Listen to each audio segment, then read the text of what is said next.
大家好，我是勇哥。在饭店里和烧烤摊用的金银蒜蓉酱到底是怎么做的？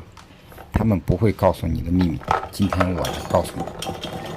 首先，我们准备大蒜2斤，打碎。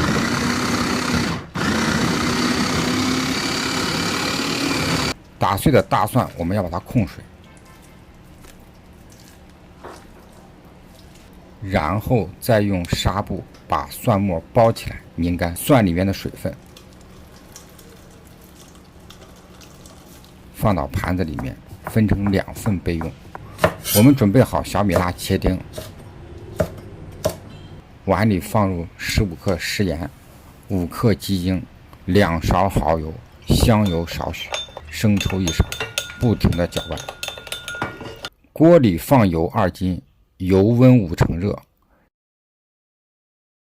先放1半蒜蓉，中火慢炸，一定要多推动，否则锅边上和锅底的蒜蓉就会糊掉。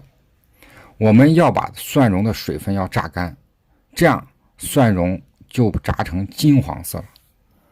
这个时候关火，下另外1份蒜蓉，迅速搅动，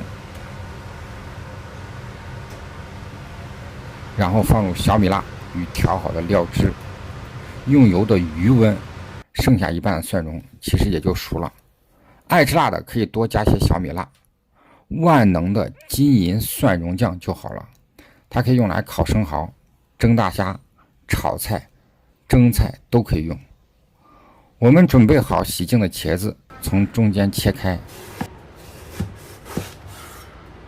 用刀把茄子划成细条，但千万记住不要破坏茄子皮。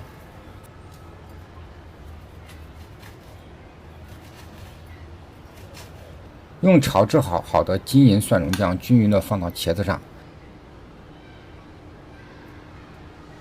盖上保鲜膜，在保鲜膜上扎几个眼，放入蒸箱里蒸15分钟，然后拿出，这样一道蒜香蒸茄子就好了。另外，我们还可以用口蘑均匀的涂抹上金银蒜蓉酱，把口蘑切片，然后均匀的盖在口蘑上头。也可以切1根尖椒放到上面。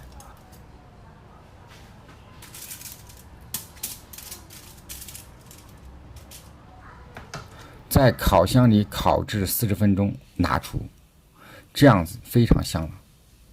没有吃完的金银蒜蓉酱，我们把它密封好，放入冰箱，1个夏天都不会坏。这样一道香喷喷的金银蒜蓉酱就好了。如果喜欢就收藏起来试试吧。喜欢我做的菜就请关注我，关注勇哥私房菜，每天带给您不同的美食。